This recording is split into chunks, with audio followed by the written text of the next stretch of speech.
Bismillahirrahmanirrahim. Assalamualaikum warahmatullahi wabarakatuh. Alhamdulillahirabbil alamin wassalatu wassalamu ala asyrafil khalqi ajma'in sayyidina wa maulana Muhammadin wa ala alihi wa sahbihi wa man da'a bi da'watihi wastanna bi sunnatihi ila yaumi liqa'i rabbih. Subhanaka la ilma lana illa ma 'allamtana innaka antal alimul hakim. Rabbi syrah li sadri wa yassir li amri wahlul 'uqdatam min lisani yafqahu qawli. Saya tahun 1998 bulan September tanggal 5 sampai ke Mesir.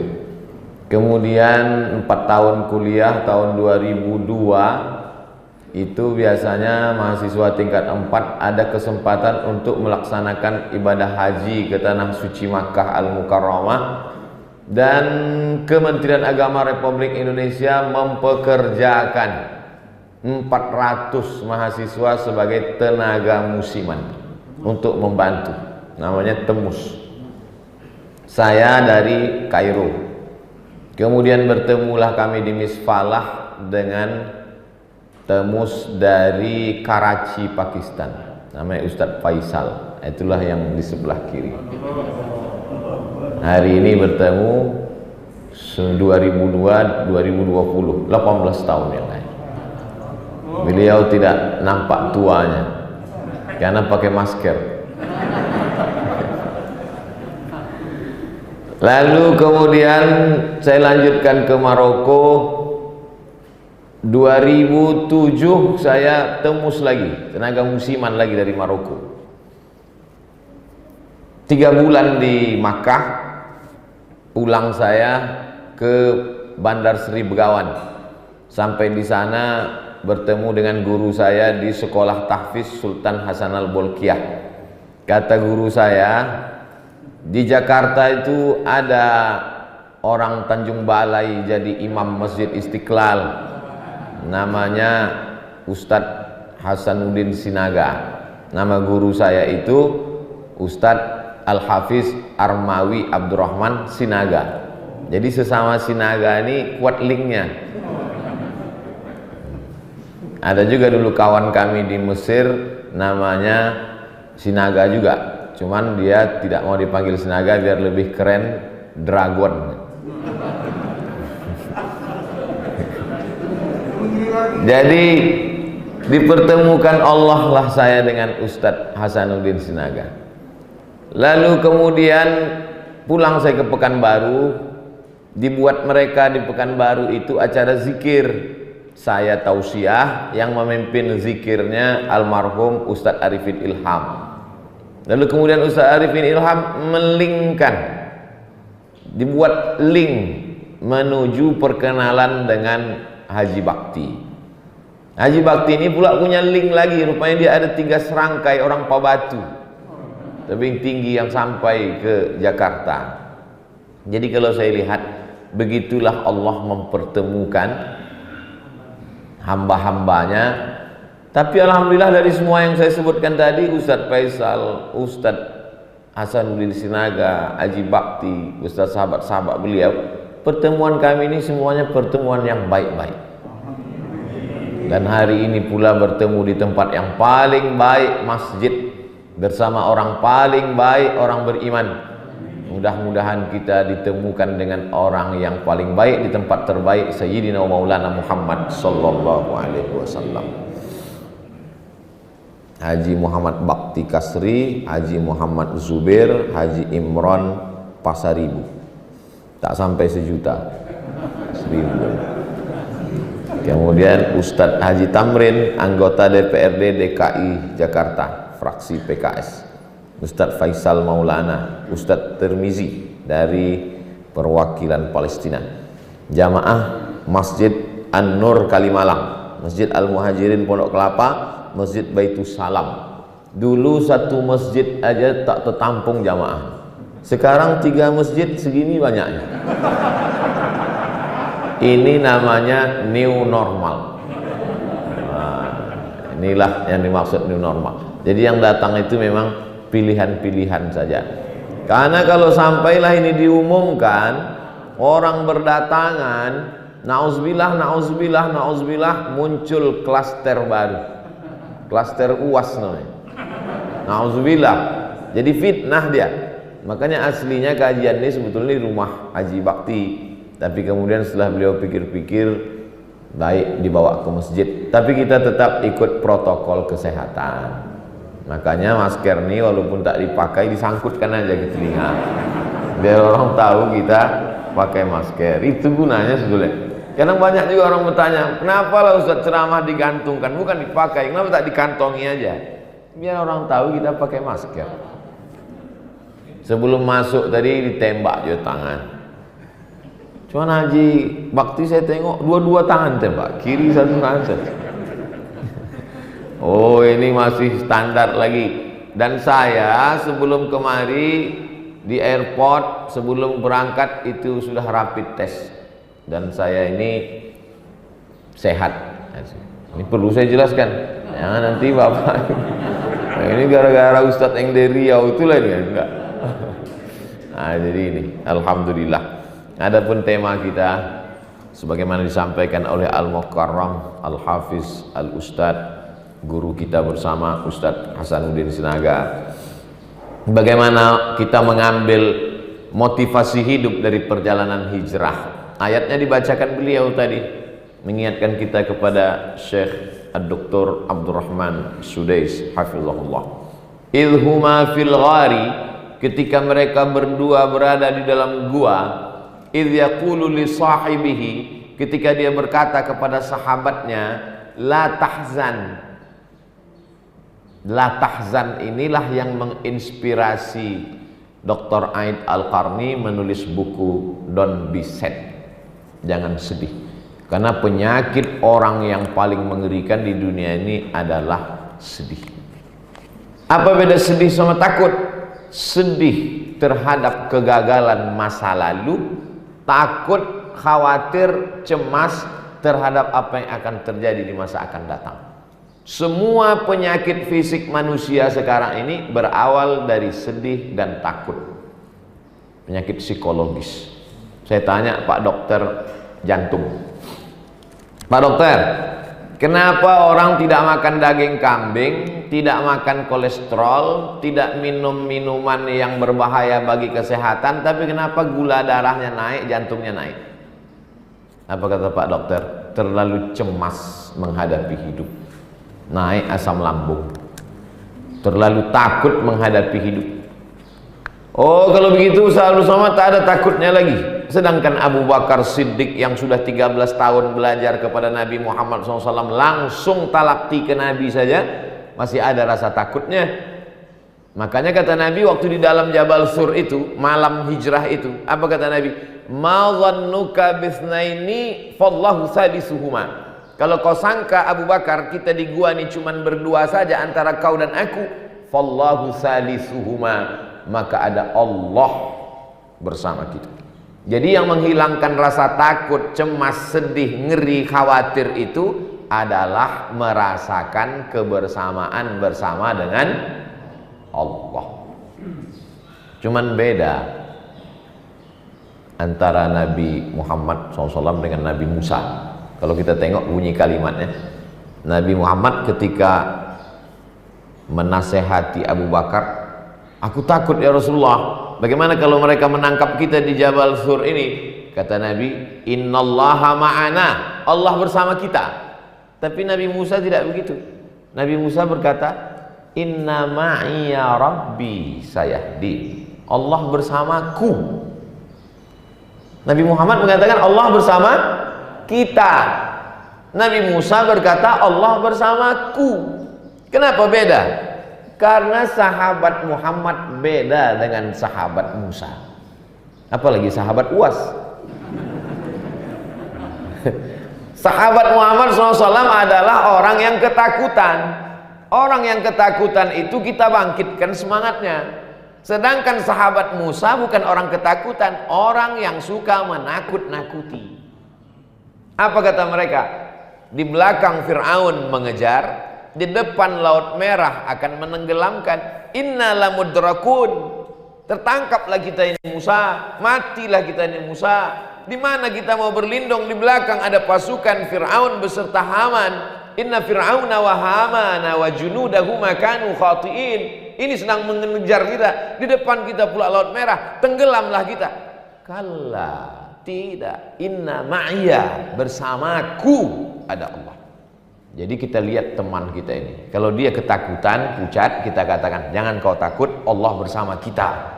Tapi kalau dia cuman awas Ustaz, ini Ustaz udah dilaporkan ke Mabes nih Ustaz. Kalla, inna ma'iyya, bersamaku ada Allah, bersama kau tidak. Jadi teman ini terbagi dua. Ada teman yang cemas, ada yang teman mencemas-cemaskan kita. Bapak kalau sakit, jangan ceritakan sakit bapak ke semua teman. Karena tak semua teman bapak ikut susah dengan kesakitan bapak. 80% ikut senang. Untuk teman yang ikut susah dengan kita, kita katakan innallaha ma'ana, Allah bersama kita. Sekarang orang menceritakan semua kesusahan, kesulitan, penyakitnya, tak dia lihat klasifikasi teman-teman ini semuanya. Kenapa? Bahkan teman banyak yang dia tidak jumpa, tidak melihat. Di mana itu?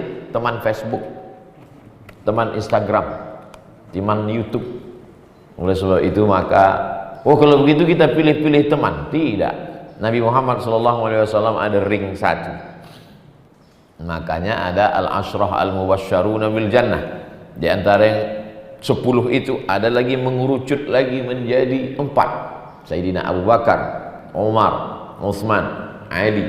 Makanya sahabat itu ada namanya tabaqatus sahabah, level-level sahabat. Sahabat yang masuk Islam generasi awal tidak sama dengan sahabat yang masuk Islam setelah Fathu Makkah, pembebasan kota Makkah. Karena setelah pembebasan kota Makkah itulah kualitas yang terakhir. Karena itu tidak ada kesulitan lagi. Oleh sebab itu maka kita pun dalam perjalanan hidup kita, teman kita ini macam-macam. Tapi insya Allah kita yang berada semua di masjid ini berteman di dunia, bertetangga di surga insya Allah. Saya yakin dan percaya dalam perjalanan Bapak Ibu hadirin hadirat yang dimuliakan Allah, macam-macam teman sahabat dijumpai, tapi banyak orang yang dalam Quran itu disebutkan sifatnya begini. In tamsaskum hasanatun tasuhum. Kalau kamu dapat nikmat, mereka susah hati. Wa in tusibukum sayyi'atun yafrahu biha. Tapi kalau kamu dapat musibah, mereka senangnya bukan main. Itu banyak sekali. Kalaupun dia meneteskan air mata buaya, pura-pura susah aja dia. Tapi dalam hati yang paling dalam, matilah kau. Alhamdulillah. Bapak-ibu yang dimuliakan Allah Subhanahu wa taala. Kalau begitu tak perlu lagi kita berteman bersahabat. Enggak bisa. Orang selevel Nabi Muhammad sallallahu alaihi wasallam aja mau bersahabat. Iqra bismi rabbikal ladzi khalaq. Khalaqal insana min 'alaqin. Iqra wa rabbukal akramul ladzi 'allama bil qalam. 'Allamal insana ma lam ya'lam. Ketika turun ayat itu, Nabi dari Jabal Nur Gua Hira itu turun bersahabat atau bersemedi saja sendirian? Turun bersahabat. Kurang hebat apa lagi Nabi Musa alaihissalam? Tongkatnya dia pukulkan, famfajarat min husnata asyrata aina, memancar 12 mata air. Dipukulkan tongkatnya, fa idza hiya hayyatun tas'a, berubah menjadi ular besar yang memakan tongkat-tongkat sihir Fir'aun. Tapi ketika dia berdakwah, dia tetap bersahabat. Tetap bersahabat.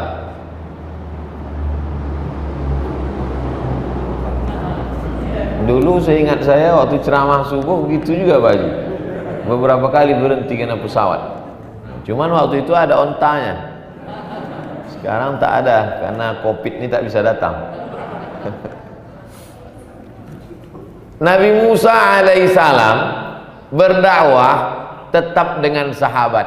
Doa Nabi Musa, Rabbi syrahli sadri wa yassirli amri wahlul 'uqdatan min lisani yafqahu qawli waj'al li waziran min ahli. Berilah aku seorang sahabat, seorang kawan, seorang penolong, Haruna akhi, Nabi Harun saudaraku. Jadi kalau ada orang hari ini petantang petenteng, one man show, saya bukan, karena dakwah ini tak bisa, dia mesti bersahabat. Jadi saya alhamdulillah diberikan Allah SWT sahabat-sahabat yang melancarkan dakwah di Jakarta ini. Mudah-mudahan mereka diberikan istiqomah, panjang umur, sehat walafiat. Sekarang kita beralih kepada Nabi Isa alaihissalam. Nabi Isa itu yubri'ul akmaha wal abrasa, menyembuhkan orang lumpuh, orang buta, orang kena penyakit kusta, wa yuhyil mauta, menghidupkan orang mati biiznillah, dengan izin Allah, karena dia bukan Allah, bukan anak Allah, maka di situ disebut biiznillah, dengan izin Allah. Tapi ketika dia mau menegakkan agama ini tidak sendirian. Wa idh qala Isa ibn Maryam lil hawariyin, ingatlah ketika Isa berkata kepada hawariyun, man ansari ilallah, siapa yang menolong aku menegakkan agama Allah? Qalal hawariyun, hawariyun berkata, nahnu ansarullah, kami yang akan menolong engkau menegakkan agama Allah. Hawari artinya penolongku. Bagus, Bapak Ibu mau kasih anak hawari, penolongku. Mudah-mudahan dia menolong kita dari azab kubur, karena didoakannya, dikirimkannya Al-Fatihah, surat Yasin, Allahumma fir lahu warhamhu wa'afihi wa'fu anhu. Hawari, kalau banyak hawariyun, kami yang akan menolong wahai Isa.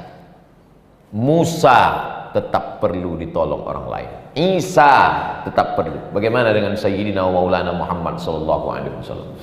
As-sabiqunal awwaluna minal muhajirin wal ansar, mereka yang dulu masuk Islam dari kalangan muhajirin dan ansar, walladzina taba'uhum bi ihsan, dan mereka yang mengikutinya dengan perbuatan baik, mereka itu kata Allah, radhiyallahu anhum wa radu an, mereka diridhai Allah subhanahu wa ta'ala.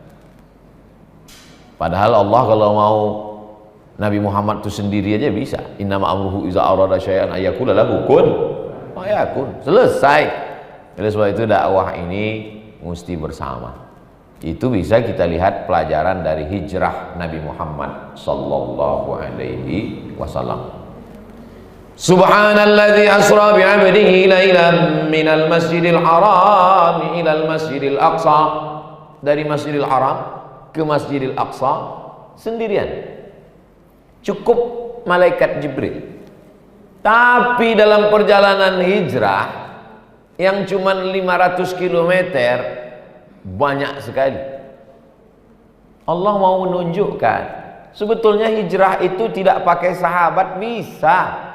Aku maha kuasa, aku kasih burak Jibril terbang kun payakun sampai ke Madinah, selesai.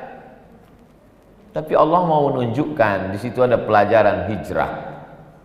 Ada yang tidur di tempat tidur Nabi Sayyidina Ali, ada yang menemani di Jabal Sur Abu Bakar, ada yang ngantar makanan Asma, ada yang bawa berita diupdate terus Abdullah, ada yang pura-pura mengembala kambing di bawah jaga-jaga, mana tahu nanti musuh naik ke atas, Amir bin Fuhairah. Ada yang jadi guide penunjuk jalan, Ibnu Uraiqid. Itulah yang disebut orang sekarang sebagai job description, pembagian kerja. Yang betul itu pembagian kerja, bukan pembagian bolu. Pas nggak dapat ngamuk. Bagian kerja. Jadi jangan salahkan orang, apa itu Ustadz kok nggak ceramah, ustadz malah sibuk di parlemen bagi-bagi tugas. Yang satu tugasnya menggolkan undang-undang yang berbasis syariah Islam di parlemen, yang satu tugasnya khutbah, ceramah, tabligh akbar. Ustaz Somad tidak tertarik pada politik. Itu kami udah bagi-bagi tugas. Ada back, ada kiper, ada striker. Saya bagian penyerangnya di ujung. Makanya saya banyak dibully. Kalau tak tahan mundur. Dan pemain ini tidak boleh ngamuk antar pemain. Ini si kiper mesti tahu bahwa dia kiper memang tak perlu dia lari-lari kemana-mana. Yang penting gawang itu aja kau jaga. Dari tiang ini ke tiang ini aja. Dan kiper tidak perlu pula marah kepada striker. Kau dari depan aja gantian lah sekali-sekali. Enggak. Ya di situ. Dan striker pun tak perlu pula marah dia kepada kiper. Kau enak kali ya. Aku dari tadi lari-lari. Enggak. Karena kita udah tahu bagi-bagi tugas. Yang susah ini kita sama orang yang tak tahu dia posisinya di mana. Kadang-kadang jadi wasit. Kadang-kadang jadi ini yang payah, nggak tahu dia aturan. Kalau kita sudah sama-sama bagi tugas aturan, ada orang tidak ceramah, tidak di parlemen, tidak khutbah, tidak kultum, tapi dia support dakwah dengan apa? Dengan transfernya. Itu Pak Ustadz ada tanah 5 hektar untuk pondok tahfiz. Tak perlu dia ceramah. Sekarang banyak semua mau ceramah. Sampai RT RW pun mau ceramah juga. Mohon maaf Pak RT Pak RW kalau hadir. Dakwah itu bukan cuman mimbar mikrofon. Sekarang kalau disebut dakwah, bayangan orang mimbar, meja, mikrofon. Ini bagian dari dakwah. Ada bupati yang nggak pernah berdakwah. Bupati tidak pernah ceramah, tapi jangan sangka dia tidak berdakwah. Dia sedang berdakwah dengan tanda tangannya. Seluruh pegawai Pemda, Pemko, Pemkot, Pemprov bayar zakat potong atas. Selesai. Pakailah dengan kekuasaan menolong agama Allah Subhanahu wa ta'ala. Oleh sebab itu maka dipahami ini dengan baik sesuai dengan perjalanan hijrah. Ketika Nabi SAW mengatakan kepada Abu Bakar Siddiq, la tahzan, jangan kau cemas, jangan kau takut, jangan kau khawatir, innallaha ma'ana, Allah bersama kita. Setelah tenang hati Abu Bakar, walladzi anzalas sakinata, Allah yang menurunkan ketenangan itu ke dalam hati. Siapkan cawannya, siapkan gelasnya, ketenangan itu akan turun ke dalam. Ketenangan itu bukan punya kita. Pak Ustadz, itu ada tetangga saya nggak sholat, nggak puasa, nggak ngaji, nggak ke masjid, kok tenang aja dia? Rupanya pakai sabu.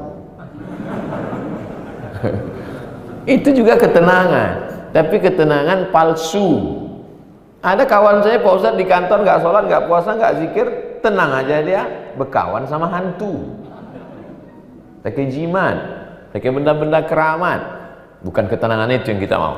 Kita mau ketenangan ala bidzikrillahi tatmainnul qulub. Dengan selalu merasa dekat dengan Allah, maka hati menjadi tenang. Dekat dengan pejabat aja banyak orang tenang. Kok gimana masalah urusan ini? Udah selesai sama Bapak. Masa dekat dengan Allah tak tenang? Oleh sebab itu, ketenangan itu bukan di mata, ketenangan itu bukan di lidah, ketenangan itu bukan di tangan. Ketenangan itu letaknya di hati. Kalau sudah dia merasuk ke dalam hati, tinggal di dalam penjara yang gelap, tapi jiwanya terbang sejauh mata memandang. Siapa dia?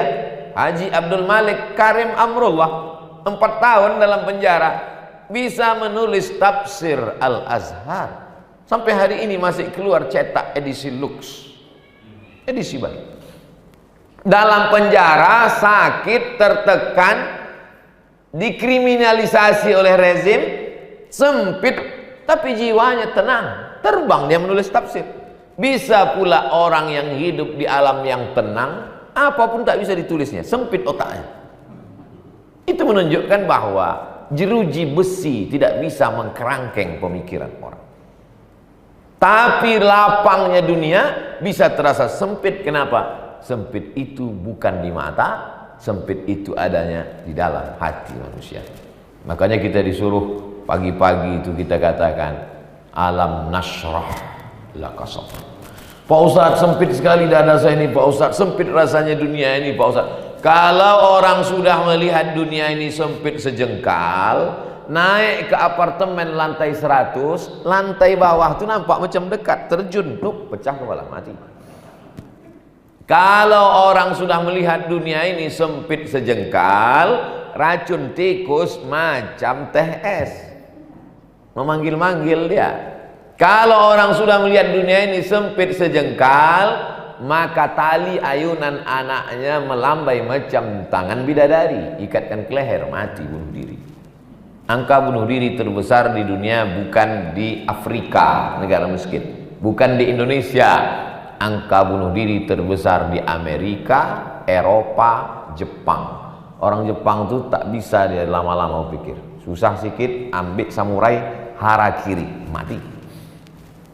Orang kita nyantai aja, udah ditangkap pakai baju tahanan, sempat foto.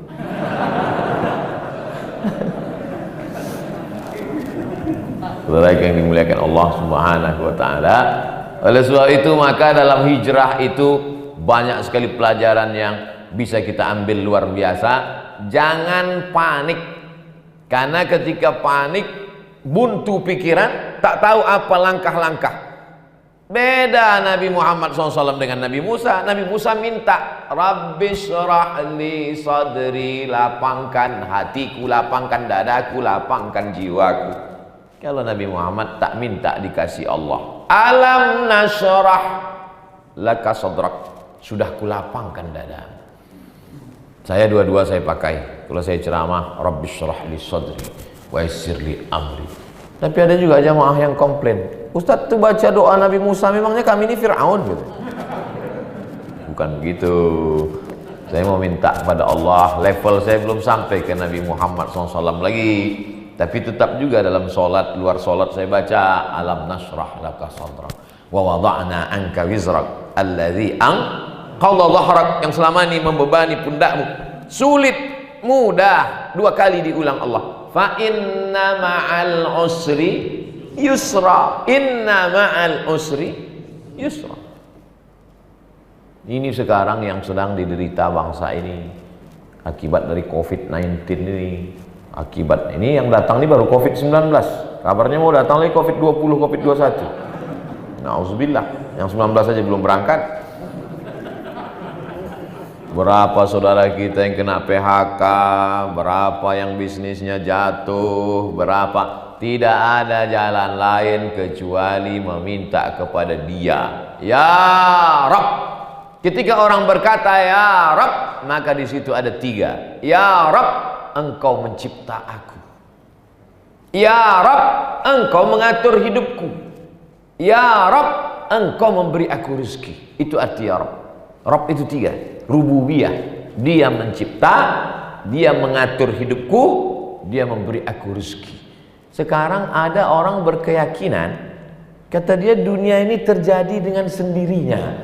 Sama seperti kita membuang sampah, masukkan ke tong sampah, besok pagi tukang sampah lupa mengambilnya, lalu kita lihat di tong sampah keluar ulat.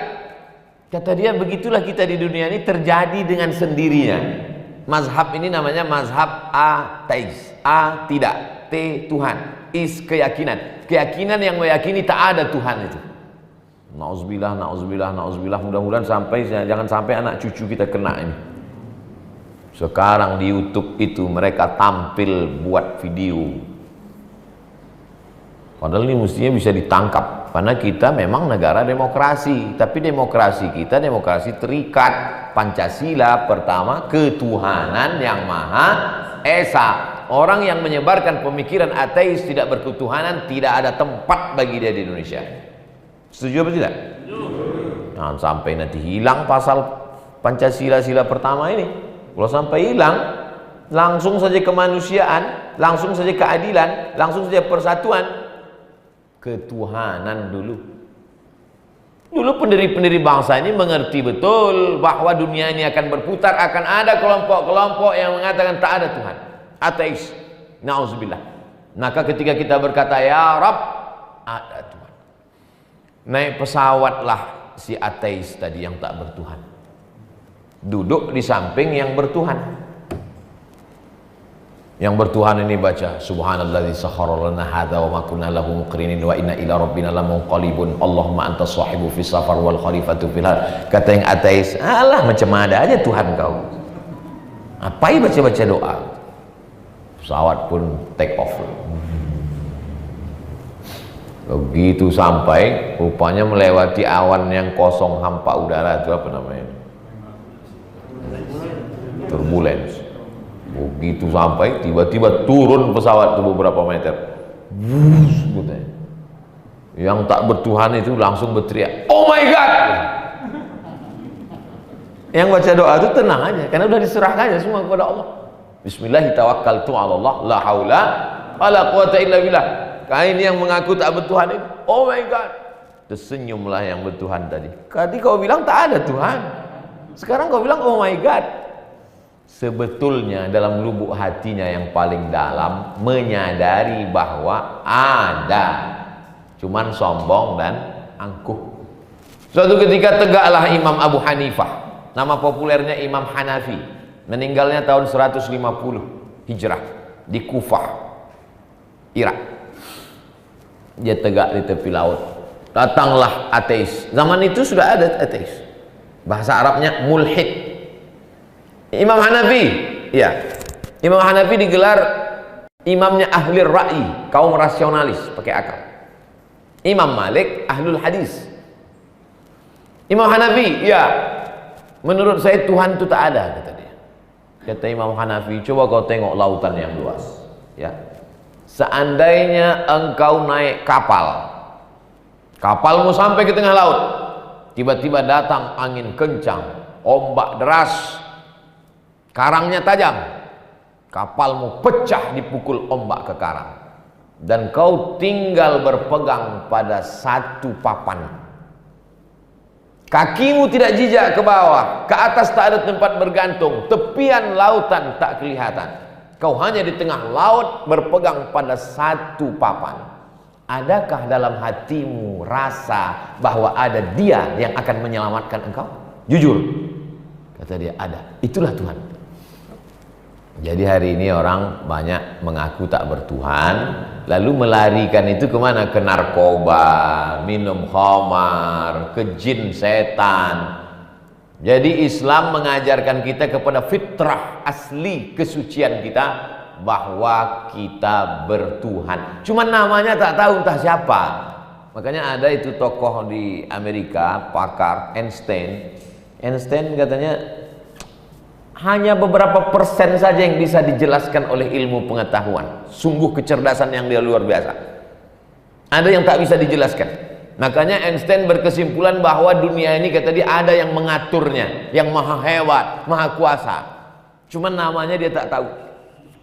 Nah, jadi antara yang tak percaya agama itu, orang yang tidak percaya agama belum tentu tidak percaya Tuhan.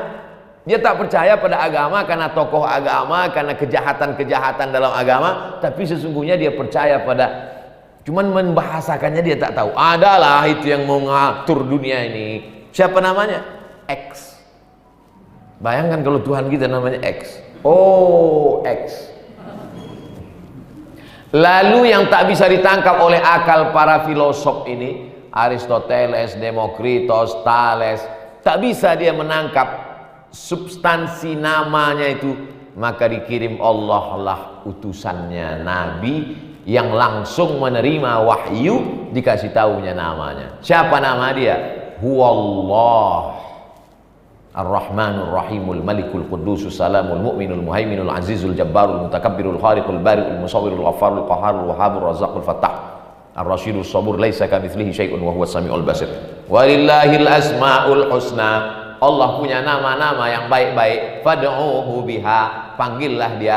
Makanya kalau terasa dunia ini sempit, panggil dia, ya Allah, ya Rahman, ya Rahim, ya Malik, ya Qudus, ya Salam, ya Mu'min, ya Muhaimin, ya Aziz, ya Jabbar, ya Mutakabbir, ya Khaliq, ya Bari, ya Musawwir, ya Ghaffar, ya Qahhar, ya Wahhab, ya Razzaq, ya Fattah, ya Alim, ya Qabid, ya Basit, sampai ujung. Jangan lupa ya Ahad, ya Somad. Nah, itu nama dia. Kalau dalam kesulitan, banyak-banyak baca kul huwallahu ahad, Allahus samad, lam yalid wa lam yulad wa lam yakul lahu kufuwan ahad. Baca 100. Tak juga hilang, baca 200. Tak juga hilang, baca 1000. Minta kepada Allah Subhanahu wa taala. Allah yang akan menurunkan keberanian, kekuatan, kelapangan hati. Karena ini bukan punya kita. Sempit hati kita, sulit hidup kita, pergi kita ke dokter, pergi kita ke psikiater, ngadu kita ke mereka. Saya ini sulit Pak Dokter, sudah 2 bulan nggak bisa tidur. Dalam hati dokter, syukur kau 2 bulan, aku udah 2 tahun tak tidur-tidur. Siapa manusia ini yang tak ada mengalami kesulitan? Oleh sebab itu maka nabi-nabi itu, kata Nabi Muhammad SAW, yang paling berat ujiannya al-anbiya. Setelah itu summal amsal fal amsal. Makin kuat, makin kuat, makin bawah. Sesuai dengan kadar keimanan. Ahasiban nasu an yutraku an yaqulu amanna. Apakah manusia itu dibiarkan begitu saja mengaku berkata kami beriman, wa hum la yuftanun, padahal mereka belum diuji keimanannya. Yuftanun diambil dari kata fitnah. Fitnah artinya dibakar. Kalau kita mau tahu mana emas, mana perak, bagaimana cara membedakannya? Bakar. Emas dicampur dengan perak, namanya suasa. Di Jakarta suasa juga namanya. Suasa. Bagaimana cara memisahkan emas dengan perak? Ini emas, ini perak. Dibakar. Tempat tukang jual cincin, bakarnya nanti terpisah. Emasnya minggir, peraknya minggir. Liyamizallahu al-khabitha minat thayyib, untuk membedakan mana emas, mana perak. Dibakar. Kita gali tanah. Pas gali tanah dapat bongkahan hitam. Ini emas apa batu? Gimana caranya? Bakar. Hidupkan api unggun, bakar agak 3 jam. Meleleh dia, nampak kuning, emas, bawa pulang. Sudah sehari semalam tetap hitam, tinggalkan. Batu gilingan di rumah banyak. Jadi sesungguhnya apa yang sedang kita alami itu tidak lain tidak bukan adalah proses. Innama amwalukum wa auladukum fitnah. Sesungguhnya amwal, harta kamu, wa auladukum, anak kamu, fitnah, bakar. Apa maksudnya? Dibakar, diuji. Lulus harta setelah dibakar ternyata emas, itulah dia yang bisa dibawa ke surga, shadaqatun jariyah. Lulus anak setelah dibakar, itulah dia anak waladun sholihun, anak yang soleh. Jadi kalau orang pahami proses hijrah itu adalah puncak dari ujian adalah hijrah. Seorang laki-laki bernama Suhaib Ar-Rumi. Rumi dari kata Rum, karena dia orang Roma, merantau ke Makkah, bisnis dagang di Makkah, menikah, punya istri, punya anak. Sekarang berada di antara 2 pilihan. Nabi hijrah ke Madinah ikut atau tetap di Makkah. Datang dia ke rumah mertuanya. Aku mau ikut hijrah bersama Muhammad sallallahu alaihi wasallam. Apa kata mertua Suhaib? Dulu kau datang ke kota Makkah ini sendiri kan? Ya. Kalau kau mau ikut Muhammad, silakan pergi, tinggalkan anakku dan cucu-cucu. Bimbang. Datang penguasa-penguasa kota Makkah. Suhaib, kau mau ikut Muhammad sallallahu alaihi wasallam? Ya. Dulu kau datang kemari sebatang kara, tidak ada bawa harta kan? Ya. Bisnis ini setelah di Makkah baru kau punya itu emas perak kan? Ya. Silakan pergi, tinggalkan Makkah, tinggalkan semua hartamu. Apa yang dipilih oleh Suhaib? Dipilihnya Muhammad sallallahu alaihi wasallam, hijrah dia. Datang dilaporkan ke Nabi, ya Rasulullah, iya, Suhaib tinggal sebatang kara, pindah ke Madinah. 3 kali diulang Nabi. Rabiha Suhaib, Rabiha Suhaib, Rabiha Suhaib. Beruntung Suhaib, beruntung Suhaib, beruntung Suhaib. Seluruh dunia mengatakan Suhaib rugi, tapi Rasul mengatakan Suhaib beruntung. Selamat Suhaib. Toh pada akhirnya keluarganya tetap berkumpul di kota Madinah Al-Munawwarah, hartanya selamat, Islam menang. Disitulah letak ujian. Kalau tahu kita hasilnya bukan ujian. Kalau tahu hasilnya itu tes anu. Udah tahu hasilnya. Tes itu hanya formalitas saja. Yang tak tahu hasilnya itu baru ujian. Tapi yang dimuliakan Allah SWT, ada sebagian orang dia tidak menikmati proses pencariannya. Yang dia nikmati hanya hasilnya. Tapi sebagian orang tidak begitu. Yang dia nikmati itu proses mencarinya. Saya nggak paham Pak Ustadz, mancing. Ada orang tidak menikmati. Apa itu susah-susah? Pergi lagi sewa mobil, sampai di pantai nanti sewa speed, lalu pergi ke tengah pakai guide, nyari umpannya lagi. Itu apa? Mendingan touchscreen. Pergi ke rumah makan, tunjuk. Ini satu piring, ini dua, ini. Selesai, makan. Apa susah? Tapi sebagian orang tidak begitu. Dia menikmati itu, dipukul ombak, dimpas gelombang di tengah laut, mancing, menarik. Coba tengok bule-bule orang barat yang mancing, menarik ikannya, begitu udah dapat, dilepas lagi. Kenapa? Karena yang dinikmatinya itu adalah prosesnya. Begitu juga dengan hidup ini. Berapa banyak kita lihat setelah dapat nggak ada apa-apanya, rasanya biasa aja. Dulu Pak Haji, saya tulis itu di laptop. Nanti kalau sudah selesai aku kuliah ini, mau ku buat kartu nama sepanjang amplop. Datuk Sri Ulama Setia Negara Profesor Dr. Abdul Somad LC MA PhD. Sampai sekarang saya tak punya kartu nama. Ternyata sebelum dapat tuh aja kita bercita-cita. Setelah dapat tetap aja UAS, ujian akhir semester. Jadi sebetulnya sama juga makanan. Orang kan kalau mau buka puasa melihat makanan itu semua mau ditelan ya rasanya. Tapi begitu masuk sebutir kurma, seteguk dua teguk air, Allahumma lakas sumtu dhahabal dhama'u wa batallatil uruq wa sabatal ajru, hilang. Habislah dunia beserta isinya. Cuman sampai sejengkal di tenggorokan ini saja, itulah hawa nafsu. Habis. Tumpah setetes madu, manis, datang semut. Semut mulai mencicipi madu. Itu di ujung kepala semut ada dua tongkat dikasih Allah Ta'ala. Itu yang dipakai semut untuk meraba. Kenapa? Karena mata semut rabun dan tak ada kacamata semut. Dipakainya dua tongkat untuk meraba, dirabanya, dicicipinya, manis. Mulailah kakinya masuk, terjebak kaki semut ke dalam madu seperti lem merakat. Akhirnya semut tertarik, mati semut di dalam setetes madu. 2 pesawat dah Pak Haji, 3 pesawat stop kita. Mati seekor semut dalam setetes madu karena ingin mencicipi manisnya madu. Mati dia di dalam. Tak berapa lama datang semut yang lain. Adakah semut yang lain mengambil iktibar pelajaran? Tak ada. Adakah semut yang lain itu datang nengok? Lalu ditengoknya, mati juga kita ujungnya. Lalu dikasih tahunya kepada yang lain, wahai semut-semut yang lain, lihatlah saudara kita. Enggak, dia pun ingin juga mencicipi. Akhirnya kering madu itu karena bangkai-bangkai semut. Mati semua. Ini dapat ustaz dari hadis? Enggak, dari grup WhatsApp. Betapa dunia ini manis, dan banyak orang yang tenggelam di dalam manisnya dunia itu. Oleh sebab itu, tapi saya tak setuju setelah pengajian ini Pak Haji, Bapak Ibu semua, udahlah kita tak mau lagi tenggelam, kita tinggalkan aja dunia ini. Jangan, nanti diambil orang.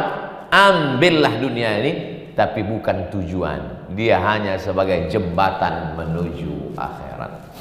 Alhamdulillah dengan dunia bisa membangun masjid. Alhamdulillah dengan dunia bisa membuat tablik akbar pengajian. Dengan dunia bisa buat pondok tahfiz Quran hafal anak-anak. Dengan dunia bisa mengirim dai-dai ke pelosok kampung desa tertinggal suku terasing. Dunia jangan jadikan sebagai tujuan. Dunia balaghun ilal akhirah. Dunia itu hanya jembatan penyampai menuju akhirat. Laisa bi khairikum man taraka dunyahu li akhiratihi. Orang yang baik bukan yang meninggalkan dunia untuk mendapatkan akhirat. Wala akhiratahu li dunyahu, bukan pula meninggalkan akhirat demi dunia. Liusima minhuma jami'an, dapat dua-duanya. Wabtaghi fima ataka Allahu daral akhirah. Carilah akhirat. Tahajud sebanyak-banyaknya, duha sebanyak-banyaknya. Wala tansa nasibaka minad dunya. Jangan sampai lupa kau hidup di dunia. Kadang semangat kita untuk mencari akhirat ini luar biasa, sampai itu Pak Ustadz, tanah-tanah yang semua tuh ambil semua, ambil. Pas dicek di BPN rupanya bermasalah. Ambil semua Pak Ustadz. Pernah terjadi itu pada zaman Nabi, ya. Anakku cuma satu perempuan ya Rasulullah. Itu hartaku itu semua, ambillah semua. Kata Rasulullah, lah. Nabi tak mau ambil semua. Kalau tak mau ambil semua, asyatru, ambil setengah 50%. Kata Nabi, lah. Kalau kau tak mau semua, as-sudutsu, ambil sepertiga. Kata Nabi, as-sudutsu kasir, sepertiga pun banyak. Antada awarasataka aghniya, kau tinggalkan ahli cucu anak warismu dalam keadaan mampu, mapan secara ekonomi, khairun, lebih baik min antada'ahum 'allatan, daripada kau tinggalkan mereka dalam keadaan miskin, susah melarat, yatakaffafuna 'alan nas, minta-minta. Makanya proses hijrah itu juga dengan harta. Harta siapa? Abu Bakar Siddiq. Sewa gaet, Ibnu Uraiqid namanya, sewa onta, biaya perjalanan makan, nanti mau membeli tanah di kota Madinah, dimasukkan emas itu ke dalam kain, masukkan emas ke dalam kain. Ditanya oleh Abu Quhafah. Abu Quhafah itu ayah Abu Bakar, Abu Bakar bin Abi Quhafah. Abu Quhafah tak Islam, waktu hijrah itu belum Islam. Mana ayahmu Asma? Ayah pergi hijrah. Oh, habislah emas itu dibawa Muhammad ya. Dia benci dengan Muhammad SAW. Habislah emas ayahmu itu dibawa Muhammad pergi ya.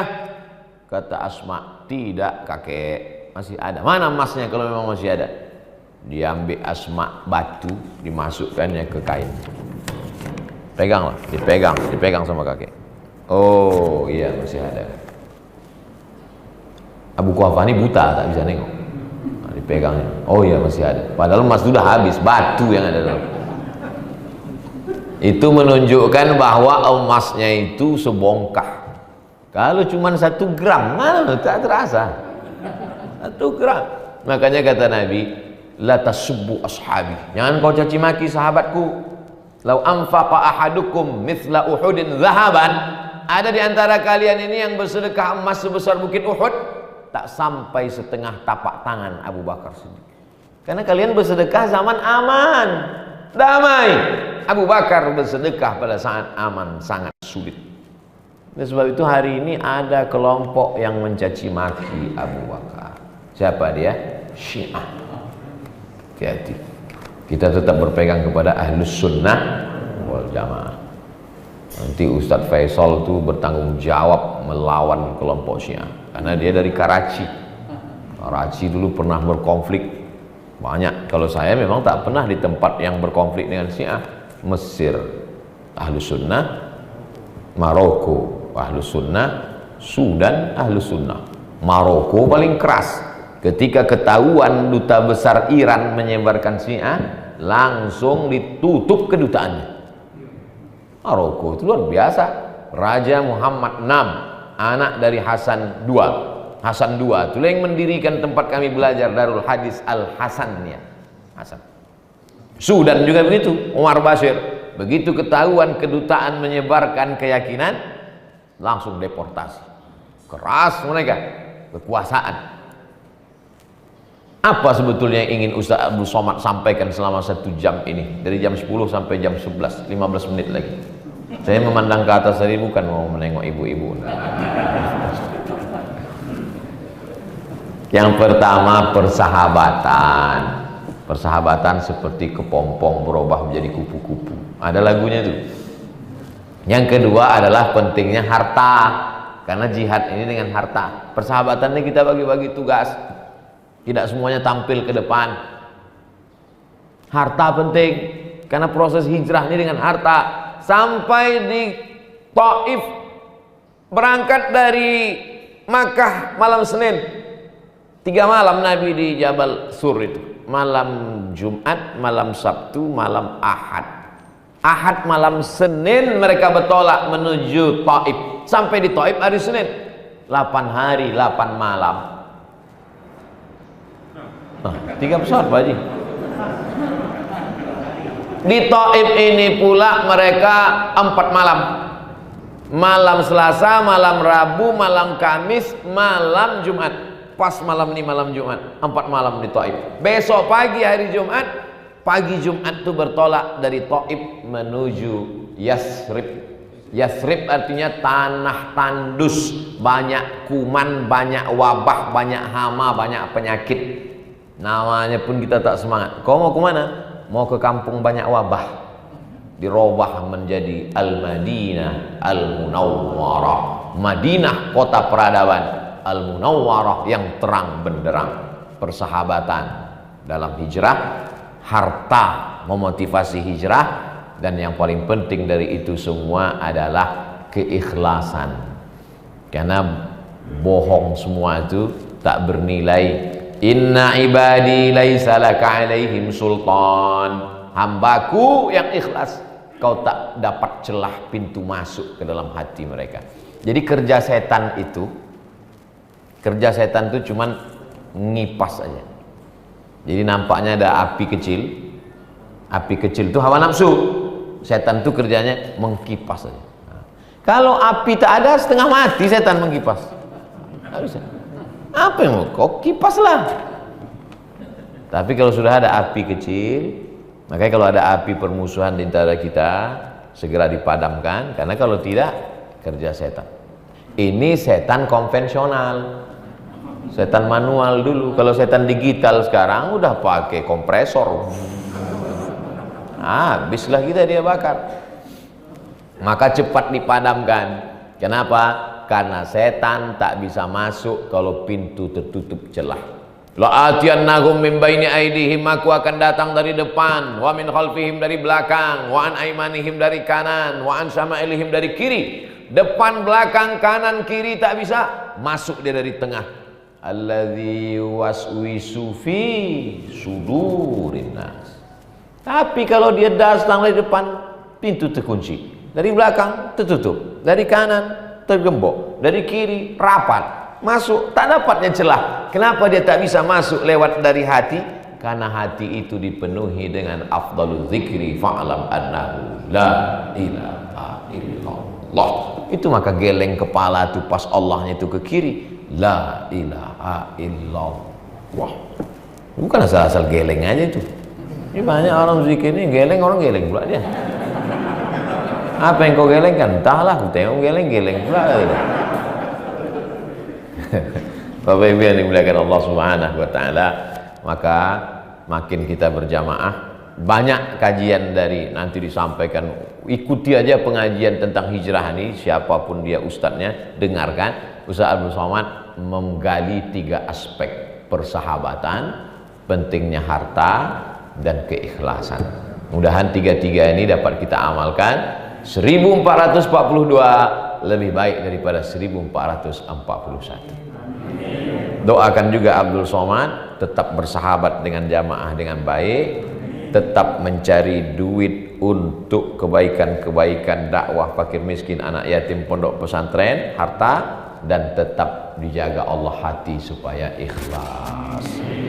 Itu yang dapat saya sampaikan dalam 60 menit ini. Sebagaimana dijanjikan Al-Mukarram Ustadz kita, ada soal-soal pertanyaan yang bisa saya jawab, yang tak bisa saya jawab saya bawa ke Pekanbaru, nanti baru saya buatkan jawabannya.